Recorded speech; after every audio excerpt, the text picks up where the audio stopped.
নমস্কার বন্ধুরা, আপনারা ধারাবাহিকভাবে শুনছেন শ্রীযুক্ত মনোজ বসু মহাশয়ের লেখা একটি কালজয়ী উপন্যাস মানুষ করার কারিগর। আজ শোনাব একাদশ পর্ব। স্কুলের ঠিকানায় মহিমের নামে একখানা পোস্টকার্ড এলো। সুরেশ নামে কে একজন লিখেছে, আপনার শিক্ষক সূর্যবাবু অসুস্থ হইয়া হাসপাতালে আছেন। কার্জন ওয়ার্ডের 28 নম্বর বেড। আপনাকে তিনি দেখতে চান। স্কুল থেকে সোজা মহিম বেরিয়ে পড়লেন। একটু না হয় রাত হবে টিউশনি করতে, কামাই হবে না হয় ছাত্রীদের ওখানে। ঘুরে ঘুরে এনকোয়ারি অফিসে খোঁজ খবর নিয়ে অবশেষে জায়গাটায় হাজির হলেন। একতলার একটা ঘরের শেষ প্রান্তে, ফ্রি বেড। সন্ধে হয়ে আসে, হাসপাতাল মানুষজনে ভরে গেছে। আত্মীয় বন্ধুরা ফল নিয়ে, ফুল নিয়ে, মিষ্টি মিঠাই নিয়ে রোগীদের দেখতে আসছে। সূর্যকান্তর কাছে কেউ নেই, একলাটেই পড়ে আছেন। চিরদিনই রোগা শরীর এখন যেন বিছানার সঙ্গে মিলিয়ে আছেন একেবারে। ঠোঙায় 4টে কমলালেবু নিয়ে মহিম বিছানার পাশে দাঁড়ালেন। আয় বাবা বলে সূর্যকান্ত আহ্বান করলেন। উঠতে যাচ্ছেন, একটু বোধহয় ঘাড়ও তুলেছেন, কিন্তু সিস্টার দেখে দাঁড়িয়ে পড়লেন। যেমন তেমনি শুয়ে পড়লেন, আবার তিনি যেমন ছিলেন। অসুখ হয়ে কলকাতায় এসেছেন? কিছুই জানতাম না মাস্টারমশাই। সুরেশ বলে একজন চিঠি লিখেছেন। হ্যাঁ, সুরেশ আমার ছোট জামাই। আসবে, আলাপ করে দেখিস। বড্ড ভালো ছেলে, অমন ছেলে আর হয় না। লীলা আর সুরেশ দুজনে এসে যাবে এখনই।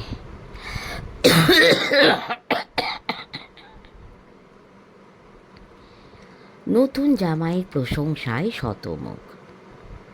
মহিমের বিস্ময় লাগে। প্রপিতামহী সতী হয়েছিলেন, চিরকাল সেই আদর্শের বড়াই করে এসে এখন সূর্যকান্ত বিধবা বিবাহের পক্ষে। বলেন,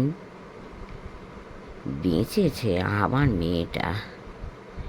সুরেশের বাপ কর্পোরেশনের বড় অফিসার, তার চেষ্টাতেই লীলার এত শিক্ষিত চাকরি।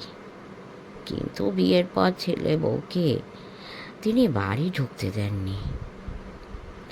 বস্তির টিনের ঘর ভাড়া করে ওরা আছে।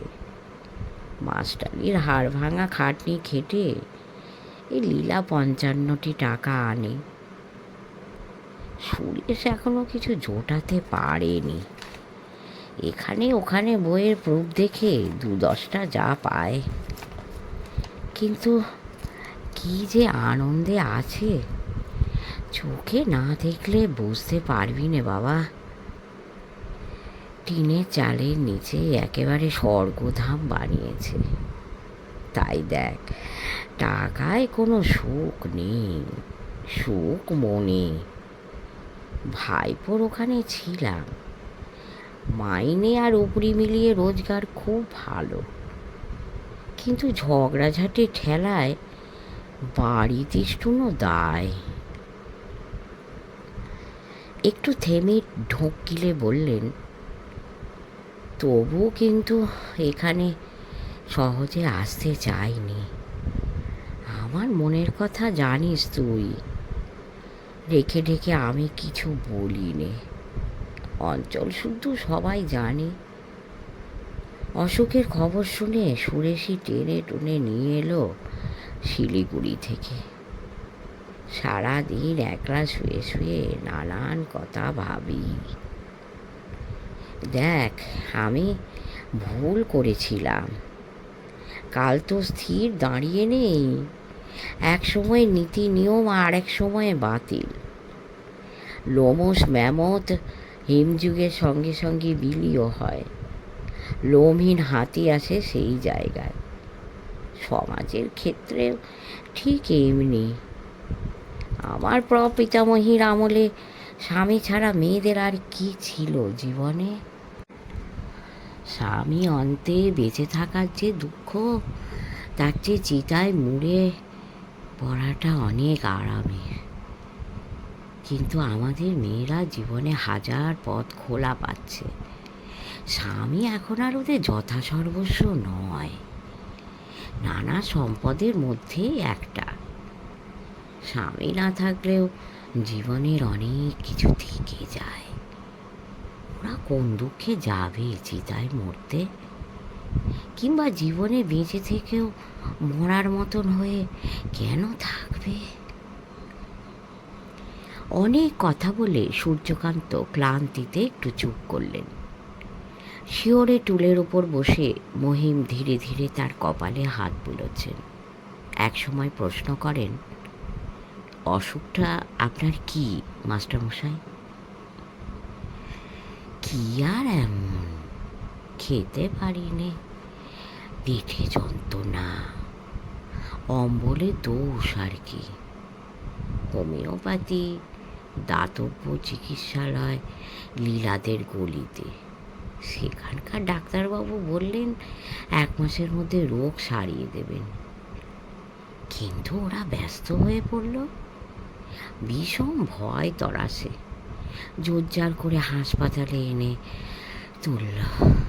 আর হাসপাতালের এরাও কি লাগিয়েছে আমায় নিয়ে, কত রকমের এক্সরে ছবি তুলল, নাকের ফুটো দিয়ে পেট অবধি নল ঢুকিয়ে কচ্ছপ চিৎ করে রাখার মতো ফেলে রাখলো পুরো একটা বেলা।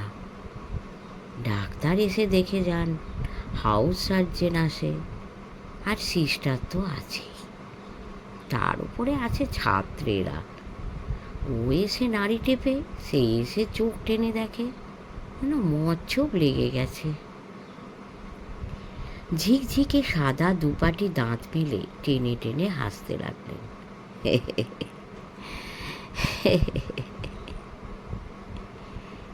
বলেন, গাঁয়ের ভাগাড়ে শকুন পড়া দেখেছিস? সেই ব্যাপার।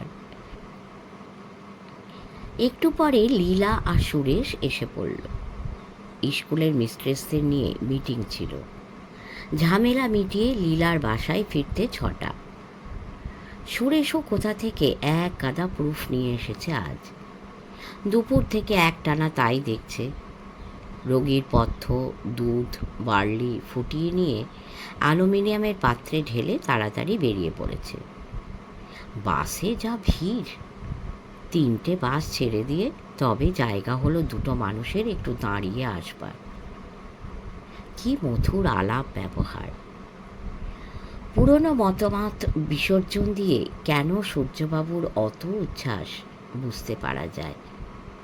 বিছানার ধারে বসে লীলা এখন বার্লি খাওয়াচ্ছে বাপকে। মুখ দেখে কে বলবে অত খাটনি খেটে এসেছে। যেন ফুলের বিছানা পেতে সারাদিন সে অলস শয্যায় শুয়েছিল। সুরেশ যে ঘাড় গুঁজে সারাক্ষণ প্রুফ দেখেছে, চেহারায় ধরা যাবে না। মহিম বলেন, মাস্টারমশাই ভীতু বলে তোমাদের নিন্দে করছিলেন। সামান্য একটু অম্বলের অসুখ, হোমিওপ্যাথিতে সেরে যেত। কি কাণ্ড লাগিয়েছ তাই নিয়ে? হ্যাঁ, সামান্যই বটে। সুরেশ বলে, তাই হোক দাদা, আপনার মুখে ফুলচন্দন পড়ুক। কানে কানে বলে, ওনারা ক্যান্সার বলে সন্দেহ করছে। হাউস সার্জেন ছোকরা মানুষ, অল্পদিন পাশ করে বেরিয়েছে। তার সঙ্গে মহিম দেখা করলেন। রোগ ক্যান্সারই, সারবে না। কয়েকটা এক্সরে প্লেট নিয়ে পরীক্ষা হচ্ছে অপারেশনের সুবিধা হবে কিনা। নিরাময়ের আশা নেই। অপারেশনে জীবনের মেয়াদ 1 কি 1.5 বছর বাড়তে পারে বড়জোর, এর বেশি কিছু নয়। মহিম অবিশ্বাসের সুরে বলেন, ক্যান্সার শুনতে পাই ভয়ানক কষ্টের রোগ। এর কষ্ট তো কিছু দেখছি নে। হেসে হেসে কতক্ষণ ধরে গল্প করলেন। আমরাও তাই দেখি, কষ্টের কোনো লক্ষণ নেই, কিন্তু হচ্ছে নিশ্চয়ই কষ্ট, না হয়ে আর পারে না, চেপে আছেন, অদ্ভুত সহ্য শক্তি। ধক করে মহিমের মনে আসে ওর ছাত্র চারুও অমনি। গুবরে পোকা নাভির ওপর ছেড়ে বাটি উপর করে চাপা দিয়ে দেয়, তাতে বড় কষ্ট, স্নায়ুর ওপর ভয়ানক প্রতিক্রিয়া, পাগল হয়ে ওঠে মানুষ। চারুদাকে তাই করেছিল নাকি? তিনি সর্বক্ষণ হেসেছিলেন, পুলিশ একটা কথাও বের করতে পারেনি। পরের দিনও এলেন মহিম, প্রায়ই দেখতে আসেন। ডাক্তার মহিমকে বলেন অপারেশনের কথাটা ওকে শুনিয়ে দেবেন, উনি রাজি আছেন কি না। সূর্যকান্ত বলেন দরকার হলে করবেন বই কি, কিন্তু দরকার আছে বলে তো মনে হয় না। কথাটা এখন যাই ভেবে বলুন, এসব মানুষের দরকার থাকে না কোনো কিছুতে, কোনো দিন ছিল না। ঈশ্বর নিয়ে মাথা ঘামান না, ইহকালে যেমন পরকালের জন্য তেমনই কোনো প্রার্থনা নেই কারো কাছে। মানুষের যাতে ভালো হয় তাই চিরদিন করে এসেছেন, কোনো রকম উদ্দেশ্য নিয়ে নয়। স্বভাব দাঁড়িয়ে গেছে, না করে পারবার জো নেই। অপারেশন আর হলো না। এরপর কটা দিন রোগীর বেহুশ অবস্থায় কাটল। আর্ধেক চোখ মেলে নিঃসাড় হয়ে থাকে, ঘুম কি জাগরণ বোঝা যায় না। মহিম কানের কাছে মুখ এনে প্রশ্ন করেন, মাস্টার মশাই, আমি মহিম, চিনতে পারেন? হয়তোবা অতি অস্পষ্ট আওয়াজ একটু এলো। বাসার ঠিকানা দিয়ে এসেছিলেন মহিম। বিকেলবেলা স্কুল থেকে সবে মাত্র এসে দাঁড়িয়েছেন, খালি পা, উস্কো খুস্কো চুল, গায়ে শুধুমাত্র একটা আলোয়ান। সুরেশ এসে বলে, চলুন দাদা। সবিস্তারে বলবার কোনো প্রয়োজন নেই, কদিন থেকেই এখন তখন অবস্থা। পায়ের জুতো জোড়া খুলে ফেলে মহিম বিনা বাক্যে রাস্তায় নেমে পড়লেন। অনেকক্ষণ পরে একটা কথা, তোমাকেই আসতে হলো? সুরেশ বলে, লীলাও বেরিয়েছে, কাঁধে করে নিয়ে যাবার 4টে মানুষ চাই অন্তত। কলকাতার মতো শহরে তাও জোটানো দায় হয়েছে। জুটে গেল অবশ্য। সুরেশকে যেতে বলে দিয়ে মহিম পুরনো মেসে চললেন। মরা পোড়ানোর কাজে ভূদেব বাবুর উৎসাহ খুব। এক কথায় তাকে রাজি করানো গেল, তিনি কাঁধ দেবেন, রাত্রিরে টিউশনি কামাই হবে। হোক, তা বলে এত বড় একজন শিক্ষকের গতি হবে না। কাঁধে গামছা ফেলে মহিমের পেছু পেছু ভূদেব ট্রামে গিয়ে উঠলেন। লীলাও কোথা থেকে আরও দুজনকে জুটিয়ে এনেছে। এক সময় ছাত্র ছিল তারা সূর্যবাবুর। পুরুষ 5 জন হলো, আবার কি, আর মেয়ে লীলা। ডাক্তারের সার্টিফিকেট নিয়ে হাসপাতালে ছাড় করে বেরোতে সন্ধে গড়িয়ে গেল। মরি বাওয়া খাটিয়া আনলো সুরেশ, অত্যন্ত ছোট, দামে যত সস্তা হয়। সূর্যকান্ত ছোটোখাটো মানুষ, কুলিয়ে যাবে এক রকমে, বরঞ্চ ভালোই হলো। হালকা জিনিস, কম মানুষের বই নিতে কষ্ট হবে না। 4 জনে কাঁধ দিয়েছে, আর একজন পেছু পেছু যাচ্ছে। কেউ ক্লান্ত হয়ে পড়লে তার সঙ্গে বদলা বদলি হবে। শ্মশানে সেদিন বড় জাঁক। মস্ত এক বড় লোক এসে পড়েছেন ভবলীলা সাঙ্গ করে। লোকে লোকারণ্য, কীর্তনের দল 3-4টে, বৃষ্টির ধারার মতো খই আর পয়সা ছড়াচ্ছে। শ্মশান বন্ধুদের মধ্যে কয়েকটা ছোকরা এখন ঘাটের বাঁধানো চাতালের ওপর বসে সিগারেট ধরিয়েছে আর হাসাহাসি করছে। নেপালদা গোপালদা বড্ড যে দিলদরিয়া। বুড়ো বাপ এতদিনে শিঙে ফুকলো, সেই আনন্দে নাকি। আরেকজন বলে, কাজটা কিন্তু ভালো হচ্ছে না, আমার ভয় করছে মাইরি। মরি পাঁচমোড়া দিয়ে বসে হয়তো বা হুমকি দিয়ে উঠবে। চিরকেলে কঞ্জুস মানুষ, ট্রামের 2nd ক্লাসের ওপরে কোনো দিন চড়েননি। সেই তিনি চোখ বুঝলেন, উনি যেন দেখিয়ে দেখিয়ে সারা পথ পয়সার হরির লুট দিয়ে এলো। পরলোকে মোর কি ভালো ঠেকছে একটুও? মোটর গাড়ির সঙ্গে এসেছে অমন 20খানা। সামনে রাস্তাটার আগাগোড়া জুড়ে আছে। বড় দলের আত্মীয় কুটুম ও মেয়েরা এসেছে গাড়িতে। গয়না কত মেয়েদের গায়ে ঝিকমিক করছে। নজর করলে পাউডারের গুঁড়োও দেখা যাবে ঘাড়ে গর্দানে। 5-10 জন চোখ মোছামুছি না করছে এমন নয়। ওদিকে গঙ্গার একেবারে ওপরে ধুনি জেলে এক সাধু বসে আছেন। সাধু বাবার কাছাকাছি কয়েকটা বাবু মানুষ বুঝি বোতল বের করে বসল। একটা গাছের তলায় সূর্যকান্তকে নামিয়ে রেখে মহিম আর ভূদেব যাচ্ছেন ডেথ সার্টিফিকেট দেখিয়ে দাহের জন্য অফিসে টাকা জমা দিতে। সমারোহ দেখতে দেখতে যাচ্ছেন। ভূদেব বলে উঠলেন, আমাদের মাস্টারমশাই এসেছেন, কেউ একবারে টেরই পেলে না। মহিম বলেন, উনি সারা জীবন চুপিসারে কাটালেন, মরণেও ঠিক তাই। যে আমলের গ্র্যাজুয়েট, ইচ্ছে করলে কেষ্টবিষ্টু একজন হতে পারতেন, কিন্তু গাঁয়ের মধ্যে ছেলেপুলে নিয়ে চিরকাল পড়ে রইলেন। ঘোষগাতির বাড়ি সেই একদিন কথাবার্তা হয়েছিল, মহিমের মনে পড়ে যায়।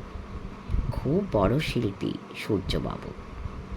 কচি কোমল শিশুদের হাতে নিয়ে বছরের পর বছর ধীরে ধীরে মানুষ করে তুলতেন। শ্রমের পুরস্কার অর্থে নয়, সৃষ্টির সফলতায়। সকলের চেয়ে বড় পুরস্কার বোধহয় চারুদার কাজকর্ম। নিজেকে সম্পূর্ণ আড়াল করে রেখে। গুলি গোলায় ডর ছিল না, ডরাতেন কেবল প্রশংসায়। যক্ষা রোগাক্রান্ত এক বুড়িকে দিন রাত সেবা করেছিলেন। কেমন করে যেন সেটা চাউর হয়ে গেল। চারুদা ঘাড় নেড়ে মহাবেগে না না না করতে লাগলেন। আমি কিছু করিনি, আমি কিছু জানি নে। কিন্তু অনেকে সমস্বরে একই কথা বলছে। চারুদার অবস্থা তখন চুরি করতে গিয়ে হাতে নাতে ধরা পড়ার মতো। মুখ চোখ রাঙা করে সকলের সামনে থেকে পালিয়ে বাঁচলেন। এই একটা ব্যাপার দেখেছিলেন মহিম। সূর্যকান্তও তাই। গুরুর এবং ছাত্রীর জীবনের এক মন্ত্র, আত্মবিলুপ্তি। আধ ময়লা জামা কাপড়, খোঁচা খোঁচা দাড়ি। হঠাৎ দেখে কে বলবে মানুষটার কিছুমাত্র মূল্য আছে? কথা বলতে যাও, মিনমিন করবে অচেনা লোকের কাছে। কিন্তু ক্লাসের ছাত্র হয়ে পড়ানো শোনো, একদিন এই মানুষটার সে আরেক মূর্তি। গলার স্বরও যেন সেই সময়টা একেবারে আলাদা হয়ে যায়। কিন্তু সে হলো গ্রাম্য স্কুলের ছোট ছোট ছেলেদের নিয়ে ক্লাস। বাইরের গণ্যমান্যরা কি খবর রাখেন?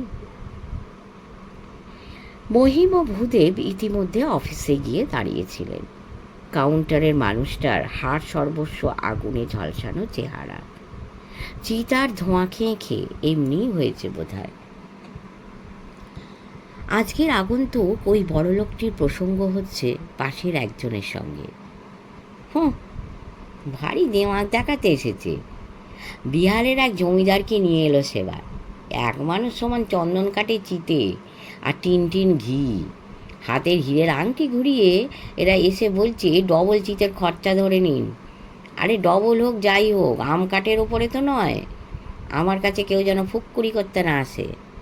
আজকের চাকরি নয়, সকাল নেই রাত্রি নেই, চিতে আর চিতে। 60-70 হাজার হয়ে গেছে। পুরো 1 লক্ষ পুড়িয়ে তারপর নিজে একদিন চিতের ওপর চড়ে বসবো, সেই শেষ। সূর্যকান্তর কাগজপত্র ভালো করে খুঁটিয়ে দেখে ঘাড় তুলে মহিমের দিকে চেয়ে প্রশ্ন করেন, পুরো না ঠ্যাং ভাঙা? মহিম জানেন না ব্যাপারটা। বহুদর্শী ভূদেব বুঝিয়ে দিলেন। মড়ি পোড়ানোর 2 রকম রেট। একটা হলো 3.5 টাকা, তাতে ঠ্যাং ভেঙে পোড়ানো হবে। ঠ্যাং ভাঙার দরুন মড়ির দৈর্ঘ্য কমে গিয়ে চিতার সাইজ ছোট হয়, কম কাঠ লাগে, সস্তা সেই জন্য।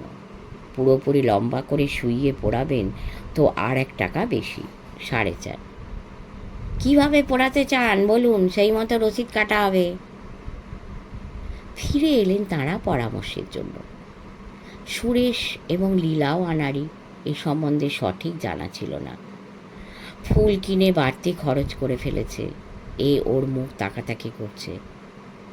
মহিম পকেট থেকে আনা আষ্টেক বের করে দিলেন। অফিসে গিয়ে বললেন, ঠ্যাং ভাঙারি রসিদ কাটুন মশাই, 3.5 টাকা। চিতা জ্বলল। মহিমের মনে হচ্ছে প্রাচীন এক আদর্শবাদ আগুনে তুলে দিয়েছেন।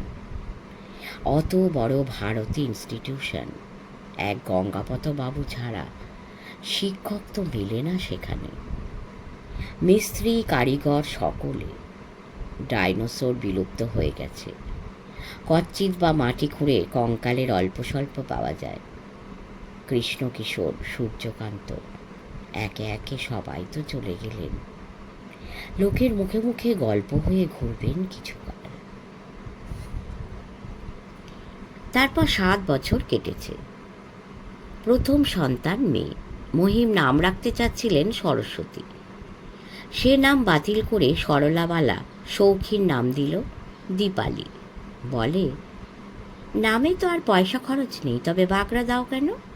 সেকেলে নামে পাত্রপক্ষ মেয়ে দেখতে এগুবে না, বিয়ের মুখে নাম বদল করতে হবে, সেই ঝামেলা গোড়াতেই চুকিয়ে রাখো। দীপালির পিঠে ছেলে শুভব্রত, তারপর আবার যমজ মেয়ে হলো। দুটোই মরে গেছে। তাদের পরে পুণ্যব্রত, সে এখন 4 বছরের।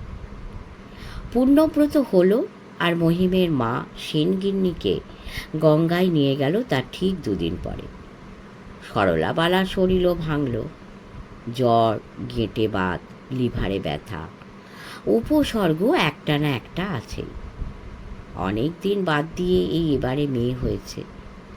কিন্তু আঁতুর থেকে বেরিয়ে সরলাবালা উঠে বসতে পারেননি একদিনও। ঘুসঘুসে জ্বর, সর্বক্ষণ নাড়িতে। তেজপাতার মতন ফ্যাকাশে চেহারা, শরীরে 1 ফোঁটা রক্ত নেই। উঠতে গেলেই পড়ে যান। কোলের মেয়েটা কিন্তু দিব্যি হয়েছে, ধপধপে রং, মেমেদের মতো। সরলাবালা এই অবস্থার মধ্যেও দীপালির সঙ্গে মিলিয়ে নামকরণ করেন, রূপালি দিলে কেমন হয় বলো তো? দীপালির বোন রূপালি। কি বলো? মা শয্যাশায়ী, সংসার দেখবার দ্বিতীয় মানুষ নেই। 2nd ক্লাসে উঠে তারপর থেকে দীপালি আর স্কুলে যায় না। আঁচলে চাবি বেঁধে গিন্নিপনা করে বেড়ায়। শুভব্রত পড়ে ভারতী ইনস্টিটিউশনে। মাস্টারের ছেলে বলে মাইনে লাগে না, বইও কিনতে হয় না, এমনিই পাওয়া যায়।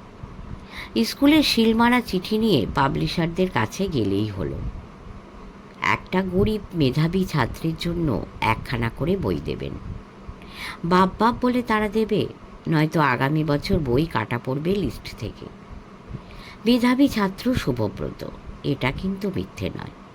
ক্লাসের মধ্যে 1st কিংবা 2nd হয়। চেক চালাচালি করতে হয় না, বিনা তদবিরেই হয়ে থাকে। কিন্তু মুশকিল হলো সকলের ছোট বাচ্চাটাকে নিয়ে, যার নাম রূপালি। 1 ফোঁটা মায়ের দুধ পায় না, দিন দিন সলতে হয়ে যাচ্ছে। মাস্টারদের মধ্যে পতাকিচরণ মানুষটা তুখোর। যত ছাত্র আর গার্জেন নারী নক্ষত্রের খোঁজ রাখেন তিনি সকলের। দুনিয়া শুদ্ধ লোকের সঙ্গে মেলামেশা করেনও তিনি পরের অপরের জন্য। মহিম তাকে গিয়ে ধরলেন। বাচ্চাটাকে তো আর বাঁচাতে পারিনে পতাকিবাবু, ওর মার যা দেখছি, নিজের অসুখের যন্ত্রণার চেয়ে বাচ্চার জন্যই দুঃখটা বেশি। হাউমাউ করে কেঁদে ফেলল কাল। তারপরে সারা রাত্রির আর ঘুমোলো না। সত্যি কি জীবন কি হয়ে দাঁড়িয়েছে আমাদের। পড়ানো আর পড়ানো, সংসারের দিকে এক নজর তাকিয়ে দেখার সময় হয় না। কাতর অনুনয়ের কণ্ঠে বললেন, ঘোঁতঘাত সমস্ত আপনার জানা, একটা উপায় করে দিন পতাকিবাবু, দিতেই হবে। পতাকি হাসি মুখে নির্বিকারভাবে বললেন, আগে কি চাই সেটা খুলে বলবেন তো। গ্লাক্সো কিংবা ওই জাতীয় কিছু। কটা চাই? মহিম অবাক হয়ে বলেন, লোকে তো চৌপড়দির মাথা খুঁড়ে একটাই জোগাড় করতে পারে না, আবার কায়দা জানলে ডজন ডজন জোগাড় হয়ে যায়। আচ্ছা, কাল বলবো আপনাকে। পরদিন পতাকি বলেন, হবে 2 বা 3টে, আপাতত এইটাই হইল। কৃতজ্ঞতায় কত কত মহিম বলেন, ও বাঁচালেন ভাই, শিশুর প্রাণদান করলেন। পতাকি বলেন, হে দরকার হলে আরও পাবেন, কিন্তু দামটা একটু চড়া। মহিম ভীতস্বরে প্রশ্ন করেন, কত? 2.5 টাকা, 3 টাকার জিনিস 6-7 টাকায় কিনছেন নাকি কেউ কেউ? মুড়ি মুড়ি করে তাই না হয় দেয়া যাবে, প্রাণের বড় কিছু নয়। পতাকি চরণ দরাজভাবে হাসতে লাগলেন, হে হে হে হে, হো হো হো হো, এই কার কাছে শোনেন মশাই? 6 টাকায় পাওয়া যায়, কে এনে হাতে তুলে দিচ্ছে। বাঘের দুধ হয়তো জোটানো যাবে, কিন্তু এই সমস্ত ফুড কি তরকারি, ওষুধপত্র একরত্তি বাজারে পাবেন না। যদি পান ভেজাল মাল। কিন্তু দরদাম আমি টাকার হিসেবে বলছি না, টেস্ট পরীক্ষা দিয়েছে, পাস করিয়ে একেবারে সেন্ট আপ করিয়ে দিতে হবে ছেলেটাকে। ফিস করে পতাকি চরণ ছেলের নাম বলেন, অলোক কুমার ঘোষ। মহিমের চমক লাগে, আরে সর্বনাশ, সেই দামড়া ছেলেটা তো।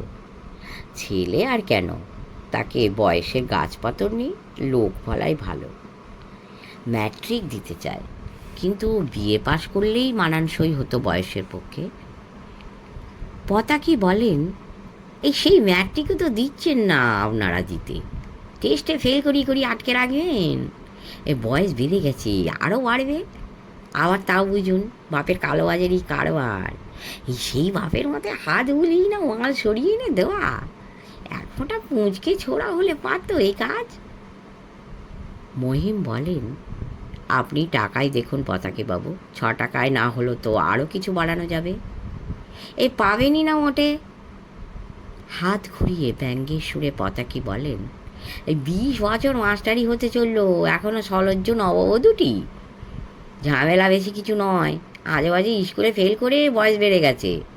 কালাচাঁদবাবুকে টিউটর রেখে তবে একদিনে এই স্কুলে ঢুকতে পারলো, গোড়া বেঁধে সব কাজকর্ম। কালাচাঁদবাবু হিস্ট্রির খাতা দেখছেন, 100-র কাছাকাছি তো পাবেই। এই নবীন পণ্ডিত মশাই সংস্কৃত, কালাচাঁদবাবুকে দেখেননি ঘুণ হয়ে বসে তার খবরের কাগজের ব্যাখ্যান শোনে? সেটা এমনি নয়, পাশের নম্বর আদায় হয়ে যাবে এই পণ্ডিত মশাইয়ের কাছ থেকে। বাংলায় তো আপনি পাস হয়ে যায়, ফেল করানোই বরঞ্চ মুশকিল। বাকি আর কি রইল তবে? অঙ্ক আর ইংরেজি। অঙ্ক আপনি দেখছেন, আর ইংরেজি দাসুর কাছে। এই নতুন সুপারিনটেন্ডেন্টের হয়ে দাসুর পা ভারী। কালাচাঁদবাবুর ওপর রাগও আছে, ওকে টিউশনি জুটিয়ে দেননি। আরে ফাঁকিবাজ মাস্টার ছেলেরা চায় না, কালাচাঁদবাবুর কী দোষ? সে যাই হোক, দাসুরটা আপনাকে দেখতে হবে মশাই। কালাচাঁদবাবু পড়ান, সেটা টের না পায়। টের পেলে আর হবে না, এ চেষ্টা করে দেখুন, না হলে কি আর করা যাবে? এক সাবজেক্ট ফেল, কালাচাঁদবাবুই তখন হেড মাস্টারকে গিয়ে বলবেন। মহিম দোমনা হলেন, ওর চেয়ে ভালো ছেলেরা পড়ে থাকবে, আর তদবিরের জোরে ড্যাং ড্যাং করে বেরিয়ে যাবে অলর। এটা অন্যায়, এটা অধর্ম। মনের কথাটা কেমন করে বুঝে নিয়েই যেন পতাকি বললেন, এ আরও 10 জনের গরজ আছে, বেবি ফুড সকলকে বাদ দিয়ে আপনি নিচ্ছেন, এটা কি ধর্ম কাজ হলো মশাই? এত খুঁতখুঁতুনি বলি আমাদের মাস্টারদের কিছু হয় না। বলি ব্যাপার হলো তো কিছু মার্ক দেওয়া, নিজে দেবেন আর কিছু পাইয়ে দেবেন। সত্যি কথা বলুন তো মহিমবাবু, দেননি কোনো দিন কারো নম্বর বাড়িয়ে? খাতিরে দিতে হয়েছে, এখানেও তাই। বাচ্চা মেয়েটাকে বাঁচানোর খাতিরে দেবেন। অবোধ শিশু খিদের জ্বালায় সারা রাত্রির কেঁদে যাচ্ছে, চিলেকোঠা থেকে শুনতে পেয়ে মহিম নিচে নেমে এলেন। রোগার্ত সরলাবালা কুক ছেড়ে দিয়ে কাঁদছে। ঘুম থেকে উঠে চোখ মুছতে মুছতে দীপালিও ভেবে পায় না কি করা উচিত। উনুন ধরিয়ে বার্লি ফুটিয়ে তাই খানিক গেলানো হলো বাচ্চাটাকে। মহিম রাজি। অলোক ছেলেটা বিনয়ী, কথাবার্তা বলে খাসা। বলল, আগে লজ্জার ব্যাপার স্যার, আপনি নেবেন, আপনার লজ্জা, আমি দেব, আমারও লজ্জা। শখের ব্যাপার তো নয়, তাহলে এ কাজে যেতাম না। ওষুধ না হলে পথ্যি। খালের উপর বটগাছ আছে, সন্ধ্যের পর বটতলায় গিয়ে দাঁড়িয়ে থাকবেন, গায়ে যেন একটা আলোয়ান থাকে স্যার। খিদিরপুর বাজারের পেছন দিকে খুব নিরিবিলি জায়গা। জায়গাটা অলোক ভাবে বুঝিয়ে দিয়েছে। রাতে টিউশনি সেদিন কামাই করতে হলো। পরীক্ষা হয়ে গেছে, ফল বেরোয়নি। এখন এক আধবেলা কামাই করলে তত বেশি আপত্তি হয় না। দাঁড়িয়ে আছেন মহিম। কৃষ্ণপক্ষে রাত্রি, রাস্তা নয় বলে আলো দেয় না এদিকটা। ঝাঁকড়া বটগাছ মাথার উপরে ডালপালা মেলে আছে। অন্ধকারের মধ্যে সাঁ করে অলোক চলে এলো। ফিসফিস করে বলে, স্যার 3টে হলো না স্যার, আজকে 2টো নিয়ে যান। আলোয়ান জড়িয়ে ফেলুন গায়ে স্যার, শিগগির শিগগির আলোয়ানের নিচে ডেকে নিন। বেরিয়ে পড়ুন, দেরি করবেন না স্যার, পুলিশ অনেক সময় ঘাপটি মেরে থাকে। কৌটো দুটো পরপর কাগজে জড়িয়ে দড়ি দিয়ে বেঁধে এনেছে। আলোয়ানের নিচে হাতে ঝুরিয়ে নিতে অসুবিধে নেই। এদিকটায় মহিমের আসা যাওয়া খুব কম। ঘুরে এসে রাস্তায় পড়লেন। হন হন করে চলেছেন। পেছন থেকে কে ডাকছে, আরে মহিম না? দাঁড়াও মহিম, অত ছুটছো কেন? তোমায় আমি খুঁজছি। সাতু ঘোষ। প্রথমটা মহিম চিনতে পারেননি। সাতু ঘোষ ইদানিং দাড়ি রাখেন, পাকা দাড়ি। নৈমিষারণ্যবাসী পৌরাণিক ঋষি তপস্বীর মতো। এমন চেহারায় এক নজরে চিনবেন কি করে? সাতু বলেন, আমি খোঁজাখুঁজি করছিলাম, তারপর শুনি ভারতী স্কুলের মাস্টার হয়েছ, প্রাইভেট পড়ানোয় খুব নাম করে ফেলেছ। স্কুল থেকে তোমার বাসার ঠিকানাও এনে রেখেছি। যাব করছিলাম, আমার ছেলেটাকে এবার ওই স্কুলে ঢুকিয়েছি। জানবো কি করে তুমি ওখানে? তাহলে তো কম ঝামেলা হতো আমার। চালানি কারবার একটা ফেঁদেছে এই বাজারে। এসো আমার সঙ্গে, কথা আছে।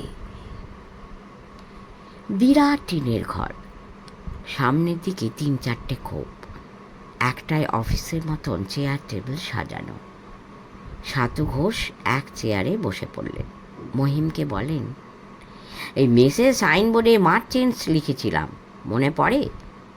সেই গোড়ার আমলেই এত সব ভেবে রেখেছি, একটা একটা করে সবগুলো ফলে যাচ্ছে। ব্যাংকার্স লিখেছিলাম, ব্যাংকও হয়েছে একটা, কল্যাণশ্রী ব্যাংক। নাও শোনোনি? বসো, আরে বসো না হে ভালো করে। ম্যানেজার, এই মহিমকে আমি প্রথম কলকাতায় নিয়ে আসি, আজকে গণ্যমান্য হয়েছে। এই 1 কাপ চা দিতে বলো তো তাড়াতাড়ি।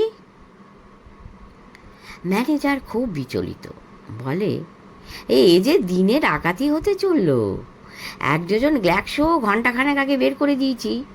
ক্যানিংয়ের ক্ষুদিরাম সাহার ঘরে উঠবে, এখন মিল করতে গিয়ে দেখছি 2টো কম। সাতু ঘোষ অগ্নিশর্মা হয়ে বলেন, এই ন্যাকামি রাখো তো ওই সমস্ত।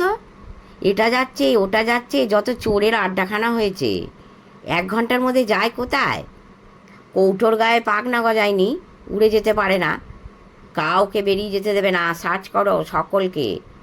শীতকাল বলে মজা হয়েছে, আলোয়ান গায়ে ঘোরাফেরা করে, তার নিচে মাল সরায়। কে কে ছিল ও ঘরে? এই ক্যাশিয়ার চুনিবাবু, তাকে বাদ দাও। আর কে? হাজারি আর কুলচন্দ্র বই করছিল, আর শুনলাম খোকাবাবু একবার এসে ঢুকেছিলেন। সাতু ঘোষ ভ্রকুটি করলেন।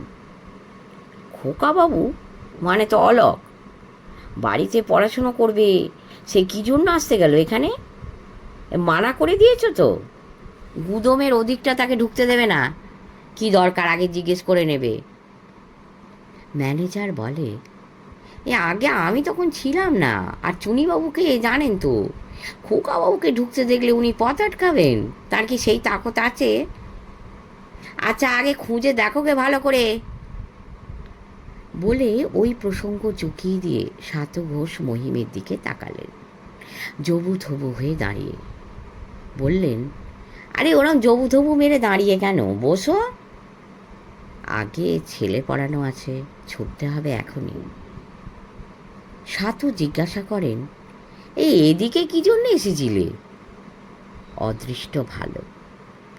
মিথ্যে কথা চট করে এসে গেল মহিমে। ডায়মন্ড হারবার রোডে এক বন্ধুকে দেখতে এসেছিলাম, তার অসুখ।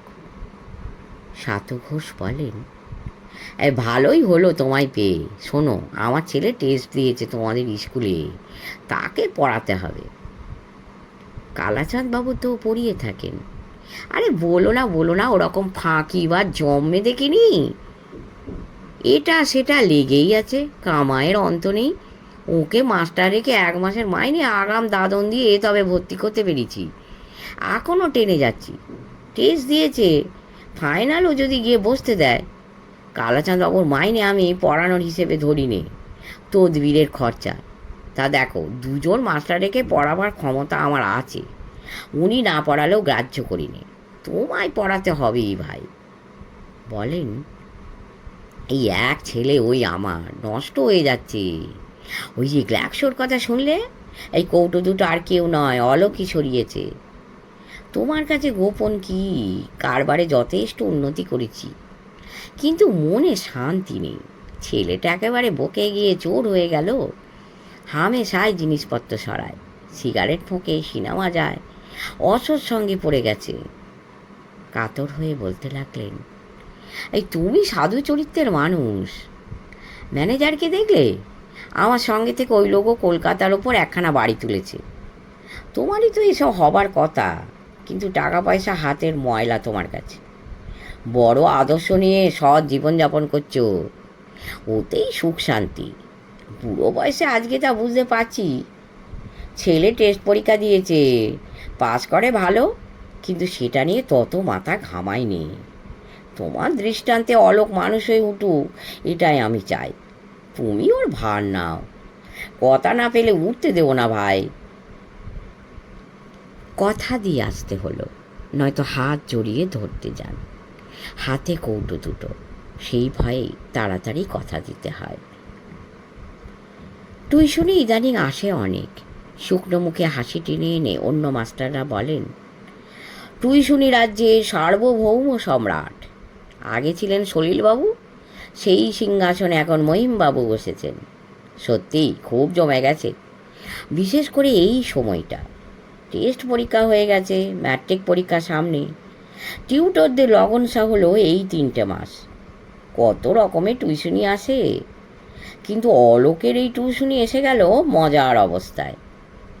সাধুত্বের প্রশংসা করছেন সাতু ঘোষ, আর সেই সময়ে আলোয়ানের বুকে গ্লাক্সোর কৌটো দুটো চেপে ধরে আছেন। বুক ধরাস ধরাস করছে মহিমের। কোনো মতে হ্যাঁ বলে ঘাড় নেড়ে বেরিয়ে এসে বাঁচলেন। একদিন দাশুর বাড়ি গেলেন অলোকের ইংরেজির তদবিরে। ভালো ভালো খোসামুদি কথা মনে মনে তালিম দিয়ে এসেছেন। আগের মতো শুধু দাশু নয়, দাশু বাবু বলতে হবে। এত বড় স্কুলের সুপারিনটেন্ডেন্ট হলেন দাশুবাবু। ভগবান তোমায় বড় করেছেন, বড্ড খুশি আমরা সকলে। ভগবান এমনি এমনি বড় করলেন, খেয়াল খুশির মতো? ইঙ্গিত বুঝে মহিম তাড়াতাড়ি বলেন, না, গুণ না থাকলে কি কেউ বড় হয়? গুণীর উপর ভগবানের দয়া, তবে দয়াটা আদায় করে নিতে হয়। তোমার ভাই গুণ রয়েছে, সেই সঙ্গে উদ্যোগও রয়েছে। এই বয়সে সকলের মাথার ওপরে। একটা দরবারে এলেম দাশুবাবু, আমার ছাত্রের 5 নম্বরটা করিয়ে দিতে হবে।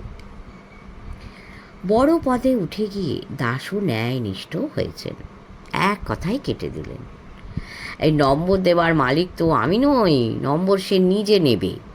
নম্বর আছে তার খাতায়, যেমন লিখেছে ঠিক সেই রকম পাবে। আরও গম্ভীর হয়ে বলেন, অন্য কথা থাকে তো বলুন, প্রবীণ শিক্ষক হয়ে দুর্নীতির প্রশ্রয় দিচ্ছেন, দেখে দুঃখিত হলাম। এসব কথা উপরে চলে গেলে চাকরি নিয়ে টান পড়বে।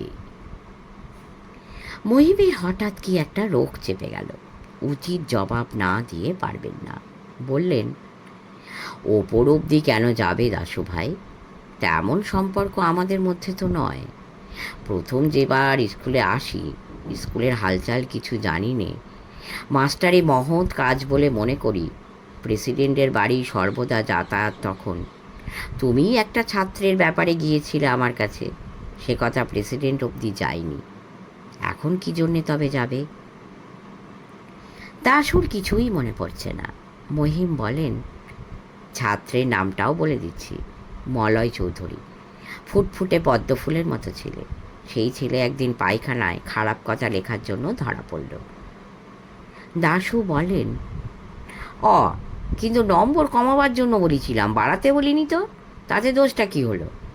100 টাকা পাওনার জায়গায় 50 টাকা নিলে দোষ হয় না, 50-এর জায়গায় 100 দাবি করলেই দোষ হয়ে দাঁড়ায়। কি ভেবে দাশু উঠে দাঁড়িয়ে আলমারির মাথা থেকে খাতার বান্ডিল নামালেন। এই কোনটা আপনার ছাত্র? অলোক কুমার ঘোষ। এই যে 36 পেলে 5, 37 করে দিলাম, হলো তো? ভেতরে কি আছে দেখলেন না তো? দাশু বলেন, ও দেখতে হয় না, ছেলেদের নারী নক্ষত্র জানা। ক্লাসে দিনের পর দিন দেখছি, এখন আবার খাতা খুলে নতুন কি দেখব?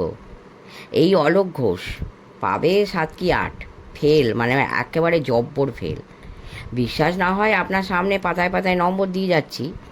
8-এর ওপরে সিকি নম্বর পাই তো বুঝতে হবে টুকে মেরেছে। কেল্লা ফতে করে মহিম প্রসন্ন চিত্তে ফিরলেন। শুনিতে পারতপক্ষে তিনি না বলেন না, টাকার বড় প্রয়োজন। মায়ের শ্রাদ্ধ বেশ জাঁকিয়ে করেছিলেন। গঙ্গা তীরে শ্রাদ্ধ শান্তি হলো। মৃতের কল্যাণে ভুরি ভোজন। এখানকার বাসায় মাস্টারমশাই সকলকে নেমন্তন্ন করে খাওয়ালেন। আবার আলতাপোল গিয়ে 4খানা গাঁয়ের সমাজ ডাকলেন। মোটা দেনা হয়েছিল। টিউশনির টাকায় সমস্ত শোধ করে এনেছেন। মেয়ে শেয়ানা হয়েছে, তার বিয়ের জন্য এবার সঞ্চয় করতে হবে। পাখি যেমন বাসার জন্যে খড়কুটো বয়ে আনে, মহিম তেমনি 10 বাড়ি পড়িয়ে এখান থেকে ওখান থেকে 2.5খানা নোট এনে জমাচ্ছেন। টাকার ব্যাপার, কন্যা দায় চুকে গেলে তারপরে আবার ছেলের দায়। শুভব্রতকে মানুষ করতে হবে, নিজে যত কষ্টই হোক। ছেলের শিক্ষার ব্যাপারে তিনি কৃপণতা করবেন না। যত দূর পড়তে চায় পড়বে। ছেলে মানুষ হলে দুঃখ ঘুচে যাবে তাদের। শেষ করলাম 11 পর্ব। যদি ভালো লাগে কমেন্ট করে জানাবেন। পরের পর্ব তাড়াতাড়ি দেবার চেষ্টা করব। সকলে ভালো থাকবেন, সাবস্ক্রাইব করে আমাদের পাশে থাকবেন। নমস্কার।